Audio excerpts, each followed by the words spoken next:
নমস্কার, আমি স্মৃতি। আজ বেশ কয়েকদিন আগের একটা ভিডিও তোমাদের সাথে শেয়ার করছি। এই কদিন প্রত্যেক দিনই প্রায় কিছু না কিছু হওয়ার জন্য এই ভিডিওটা জমা থেকে গেছে। আজ দেব কাল দেব বলে ভাবলাম আজকে এই ভিডিওটা তোমাদের সাথে শেয়ার করেই ফেলি। আর তাছাড়া 2-3 দিন হলো আমার ছেলের শরীরটা ভীষণ খারাপ, সেই কারণে আমি নতুন করে কোনো ভিডিও করতেও পারিনি। তো যাই হোক, এটা হয়তো এই আজকের দিনটার জন্যই জমা ছিল। এখানে একটি নিরামিষ রাতের ডিনারের প্রিপারেশন চলছে। মানে বুঝলে, মানে হলো সেই দিনটিতে আমাদের খাওয়া দাওয়া ছিল নিরামিষ, তাই রাতের ডিনারটাও তৈরি হচ্ছে সম্পূর্ণ নিরামিষ। আর নিরামিষ দিনে না খুব অসুবিধা হয় কি রান্না করব এটা ভাবতে, আর এই ভাবতে ভাবতে ঘড়ির কাঁটা দৌড়তে থাকে। তারপরে আমি এসে রান্নাঘরে ভাবলাম আজকে একটু লুচি, ছোলার ডাল আর আলুর তরকারি করি। সেই জন্য আমি পরিমাণ মতো আটা, ময়দা, তার সাথে ময়াম দেওয়ার জন্য সাদা তেল, সাথে নিয়ে নেব একটু নুন, একটু চিনি, একটু কালো জিরে দিয়ে যদি ময়াম দেওয়া হয় তাহলে দেখবি সেই লুচির ফ্লেভারটা খুব ভালো আসে। আমি তো লুচির ময়ামে একটু জোয়ানও দিই। আজকে ঘরে জোয়ানটা নেই, তাই জোয়ানটা বাদ পড়েছে। খুব ভালো করে হাত দিয়ে চেপে চেপে ময়ামটা দেওয়ার পর যখন এইরকম একটা মুঠো মতো হাতে তৈরি হয়ে যাবে তখন অল্প অল্প করে জল দিয়ে একটা মণ্ড তৈরি করে নেব।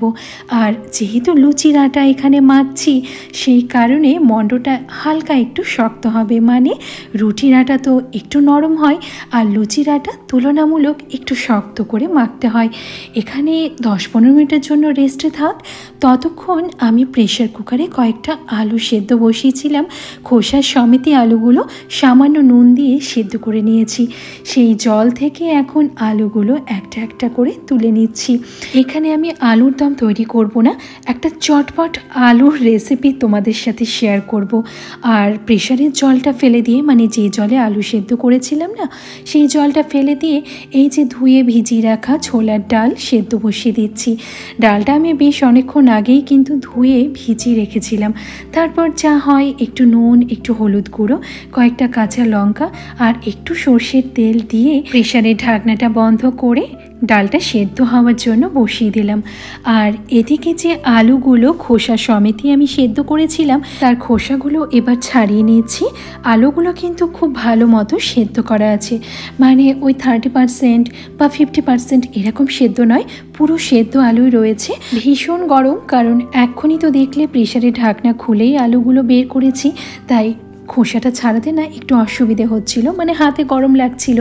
আচ্ছা, মোটামুটি আলুগুলো যখন একটু ঠান্ডা হয়ে গেল, মানে হাতে ধরা যাচ্ছে, এই অবস্থায় আনার পর আমি এই আলুগুলোকে টুকরো টুকরো করে কেটে নিচ্ছি। আচ্ছা, অনেকেই হয়তো এখন ভাবতে পারো যে এটা তো কাঁচা আলু দিয়েও করা যেত, ছোট ছোট টুকরো করে এভাবে রান্না করা যেত। হ্যাঁ, অবশ্যই সেইভাবেও রান্না করা যেত, তবে ওই যে দু রকমের স্বাদ, ওইভাবে এক রকমের স্বাদ হবে আর এইভাবে আরেক রকমের। আর আমরা তো রোজ রান্না করি, চেষ্টা করি যে প্রত্যেক দিনই রান্নার স্বাদের একটু পরিবর্তন ঘটাতে। তো ওই যে স্বাদের পরিবর্তনটা যদি চাই তাহলে রান্নারও পরিবর্তন করতে হয়, আর সেই কারণেই এই সেদ্ধ করে তারপর ছোট ছোট টুকরো করে কেটে নিয়েছি।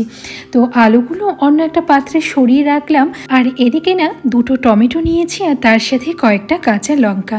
টমেটোর পরিমাণটা চাইলে আরও একটু বেশি দিতে পারো, কারণ এটা একটু টকটক হবে। আজকের 2 রান্না, মানে ছোলার ডালটা হবে একদম মিষ্টি মিষ্টি, আর এই আলুর তরকারিটা হবে একদম টকটক। সম্পূর্ণ বিপরীত 2 রকমের 2 রান্না হচ্ছে, আর অসাধারণ লাগে খেতে। রেসিপিটা হয়তো আজকে প্রথম তোমাদের সাথে শেয়ার করছি, কিন্তু মাঝে মধ্যেই বাড়িতে এইভাবে আমি তরকারি রান্না করি। রুটির সাথে, লুচির সাথে, পরোটার সাথে ভীষণ ভালো লাগে। কাঁচা আলু দিয়েও যেরকম ভালো লাগে, এই সেদ্ধ আলু দিয়েও সেরকম ভালো লাগে। সেদ্ধ আলুতে সময়টা কম লাগে, চটপট হয়ে যায়। যেদিন ধরো রান্নার পরিমাণটা বেশি থাকে, সেদিন আমরা কোনো একটা রান্না যদি এরকম চটপট সেরে ফেলতে পারি অথচ সুস্বাদু, তাহলে আখের আমাদেরই লাভটা হয়। টমেটো ও কাঁচা লঙ্কার পেস্টটা বানিয়ে নিচ্ছি।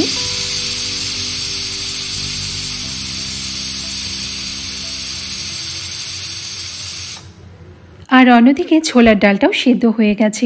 গ্যাসের ফ্লেমটা বন্ধ করে দিলাম, প্রেশারের স্টিম সম্পূর্ণ বের হবে, তারপরেই ঢাকনাটা খুলবো। ততক্ষণে ডালটা আর একটু নরম হয়ে যাবে। এগুলো আমাদের মাথা থেকে বের হওয়া তীক্ষ্ণ বুদ্ধি, যার ফলে প্রচুর পরিমাণে আমরা সাশ্রয় করি এবং এতে লাভবান কিন্তু আমরাই হই। অন্যদিকে সেদ্ধ আলুগুলো চলে গেল কড়াইতে। তার আগে বলি, রান্নাটা অবশ্যই সর্ষের তেলেই করব। তেল ভালো মতো গরম হলে তাতে 2টো শুকনো লঙ্কা, একটু মেথি আর একটু জিরে ফোড়ন দেব। ফোড়নটা ভাজা ভাজা হলে তার মধ্যে সেদ্ধ করে রাখা আলুগুলো দিয়ে একে একে হলুদ গুঁড়ো, একটু কাশ্মীরি লঙ্কার গুঁড়ো, পরিমাণ মতো নুন, পেস্ট করে রাখা কাঁচা লঙ্কা, টমেটো, তার সাথে অল্প একটু চিনি আর মিক্সির বাটি ধুয়ে একটু জল ভালো করে মিশিয়ে ওই 1-2 মিনিট মতো নাড়াচাড়া করে এর মধ্যে দিয়ে দিব বেশ অনেকটা পরিমাণে জল। কারণ এটা একটু পাতলা গোছের হবে, তবে একদম জলের মতো পাতলা নয়, আবার একদম ঘন থকথকেও নয়। জলটা দেওয়ার পর মিশিয়ে নিয়ে লো ফ্লেমে প্রায় ধরো 15 মিনিট মতো ঢেকে রাখবো। এতেই রান্নাটা খুব সুন্দরভাবে তৈরি হয়ে যাবে। কিচ্ছু লাগলো না, তোমরা দেখতেই পেলে, অথচ ভীষণ সুস্বাদু হয়।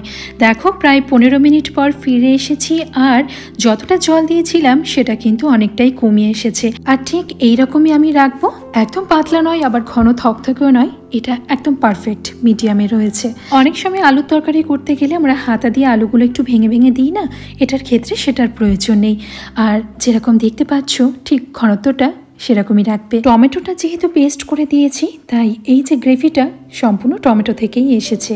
আলুর তরকারি তো হয়ে গেল, নামিয়ে নিচ্ছি। আর এর যে ফোড়নটা দিয়েছিলাম শুকনো লঙ্কা, মেথি এবং জিরে, সেটা কিন্তু অবশ্যই ব্যবহার করবে।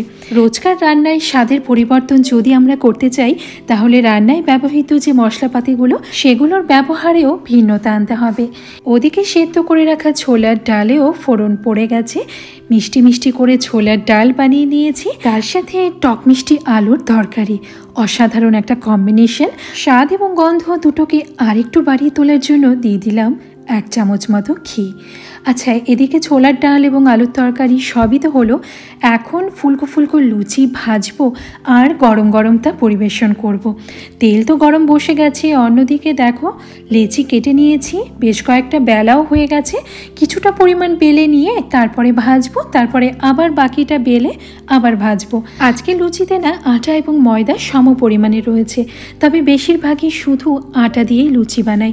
আমরা এখন ভীষণ পরিমাণে স্বাস্থ্য সচেতন হয়ে পড়েছি, তাই খাবার দাবারের মধ্যে চেষ্টা করি যে সঠিকটাই বেছে নেওয়ার। মাঝে মধ্যে এরকম আটা ময়দা মিশিয়ে লুচি বানাই, তবে সেটা খুব কম।